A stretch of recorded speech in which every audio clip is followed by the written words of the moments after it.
Bonjour à tous, cette vidéo concerne la création d'une macro Excel en utilisant l'enregistreur de macro du ruban développeur.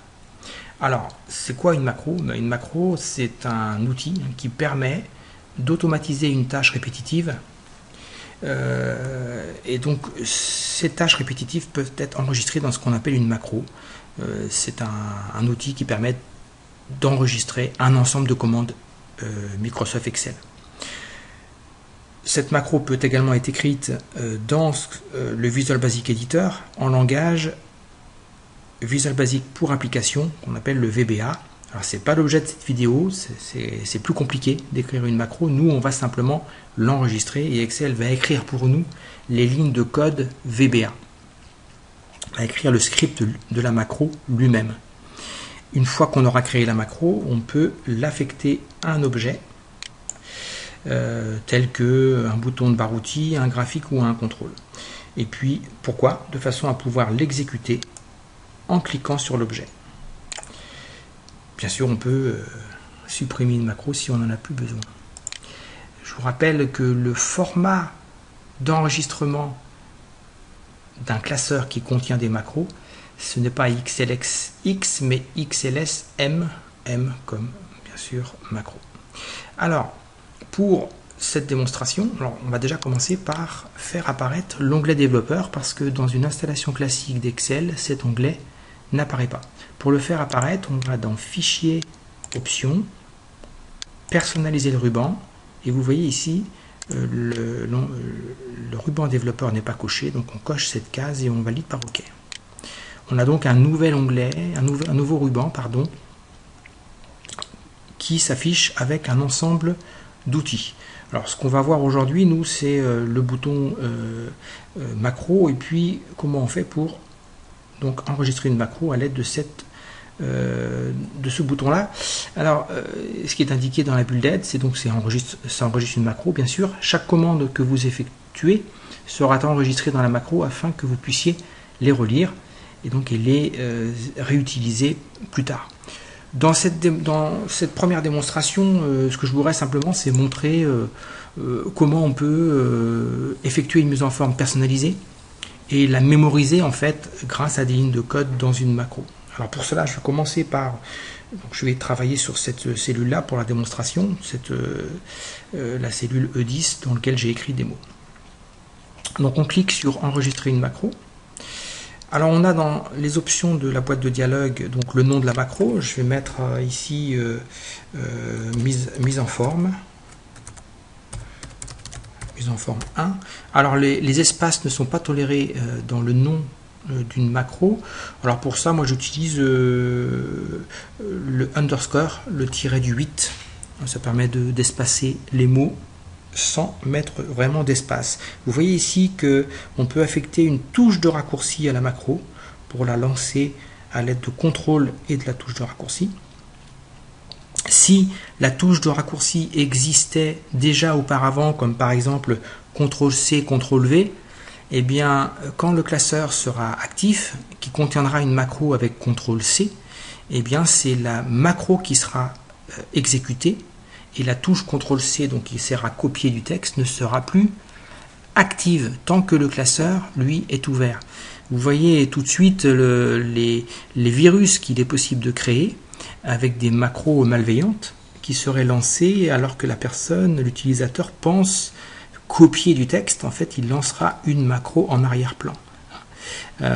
Ceci dit, l'utilisateur est au courant que que le classeur comporte des macros puisque l'extension n'est plus XLS comme avant, mais maintenant XLSM, M comme macro. On valide par OK. Vous voyez ici que l'enregistrement a démarré puisque le bouton enregistrer une macro est devenu arrêter l'enregistrement. Donc cette mise en forme, eh bien, on va faire simple. Je vais prendre par exemple un texte en italique de couleur rouge. Et puis je vais changer la police de caractère. Je vais mettre du Times New Roman. Il est où? Là.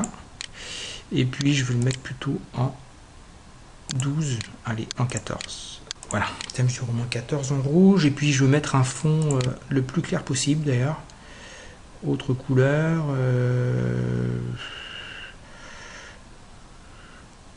un fond bleu clair comme ça, voilà. Voilà, c'est suffisant pour la démonstration. Vous voyez que j'ai empilé un ensemble de mises en forme que je peux ainsi mémoriser et réutiliser dans d'autres classeurs ou dans d'autres feuilles de ce classeur pour pouvoir avoir une homogénéité de la présentation. Je vais donc revenir sur l'onglet développeur et cliquer sur arrêter l'enregistrement. Voilà, la macro est enregistrée, elle est terminée. Comment a fait Excel pour mémoriser cet ensemble de mises en forme? Eh bien, on peut le voir en cliquant sur macro et en cliquant sur modifier. Voilà les lignes de code. Donc on est ici dans le Visual Basic Editor et le langage c'est le VBA, le Visual Basic pour application. Voilà les lignes de code qui ont été écrites par Excel. Vous voyez ici, vous reconnaissez la police Times New Roman que j'ai sélectionné, la taille. Hein. J'ai changé plusieurs fois, vous voyez, j'ai dit après non, je vais prendre la taille 12, et puis après j'ai dit non, finalement, je vais prendre la taille 14, toujours de la police Times New Roman. Voilà, donc alors on pourrait peut-être enlever des choses, hein, le fait d'avoir mis la taille à 12 et après la taille à 14, je pourrais très bien enlever ici la taille à 12. On pourrait aussi aller modifier le code ici, donc écrire la macro, enregistrer la macro dans un premier temps, et puis ensuite aller modifier le code pour avoir des paramètres différents. Bon, ce n'est pas l'objet ici de cette démo, on est juste ici dans le cadre de l'enregistrement d'une macro. Donc je ferme le Visual Basic Editor. Bien, à présent cette macro je voudrais l'affecter à un bouton de façon à que ça soit plus convivial et qu'une autre personne puisse l'utiliser en ayant simplement à cliquer sur un bouton. Pour ce faire, dans l'onglet développeur, je vais dérouler ici le menu insérer et je vais cliquer sur bouton ici, bouton contrôle de formulaire. Et je vais dessiner un bouton par ici, par exemple sur la partie droite. Automatiquement, Excel me demande le nom de la macro que je veux affecter à ce bouton. Donc je vais cliquer sur mise en forme 1 et je valide par OK. Vous voyez qu'on a les poignées de redimensionnement du bouton. Quand elles sont présentes, je peux cliquer à l'intérieur du bouton pour changer le texte du bouton et je vais mettre par exemple mise en forme personnalisée. Alors je vais élargir un petit peu, voilà, la taille, le bouton, pour que le texte s'écrive sur une seule ligne. Si je clique maintenant dans le classeur, vous voyez les poignées de redimensionnement ont disparu et cette fois-ci le bouton est actif. Si je veux remodifier le texte ou la forme du bouton, eh bien, je peux y arriver en survolant le bouton et en appuyant sur le clic droit. Voilà. Un menu contextuel apparaît. Je peux ici, par exemple, changer la macro qui est destinée à ce bouton. Là, c'est pas le cas. Ou bien changer, bien sûr, la taille du bouton. Je reclique à nouveau à l'extérieur. Bien, on va appliquer cette macro au tableau que voici. Donc je vais sélectionner le tableau et je vais cliquer sur mise en forme personnalisée et vous voyez que l'ensemble du tableau a été mis en forme tel que décrit dans la macro dont on a vu les lignes de code avec le Visual Basic Editor. Voilà. Voilà donc pour cette première macro. Je voudrais en enregistrer une seconde maintenant qui va être une macro d'impression de la feuille active. Pour ce faire, donc on va à nouveau cliquer sur enregistrer une macro. Alors je vais l'appeler mon impression. Je vous rappelle que je pourrais lui affecter une touche de raccourci qui sera prioritaire par rapport aux touches de raccourci existantes tant que le classeur sera ouvert. Et je valide par OK. Donc, surtout pas oublier d'arrêter l'enregistrement à la fin. Et donc, je vais faire fichier, imprimer. Je vais prendre pour la démo Je vais créer un fichier PDF et puis je vais ajuster toutes les colonnes à une page. Voilà.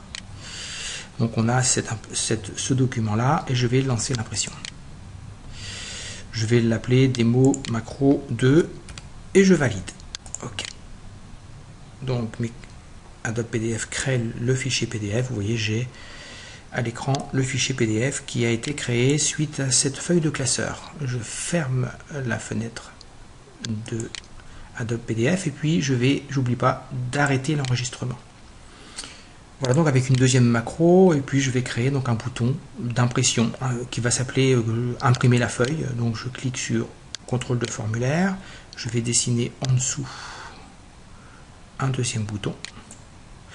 La macro, Excel me demande d'affecter une macro à ce bouton, je vais cliquer sur mon impression, je valide par OK. Je clique une fois dans le bouton pour changer le titre. Je vais mettre impression de la feuille. Voilà. Ah, le deuxième bouton n'est pas tout à fait de la même largeur, donc je clique sur le clic droit et puis je vais venir ici avec les poignets. Voilà, changer la largeur de ce bouton. Voilà, si on clique maintenant sur ce bouton, eh bien, on a le lancement automatique d'une sauvegarde sur sous le format PDF. Et il ne me reste plus qu'à entrer le nom de cet nouveau fichier. Je vais l'appeler 3 et ça valide et ça crée l'impression d'un fichier PDF qui s'appellera démo macro 3. Voilà, juste une petite minute pour vous montrer le contenu de cette macro d'enregistrement. Donc si je clique sur macro et que je clique sur impression et modifier, eh bien vous voyez,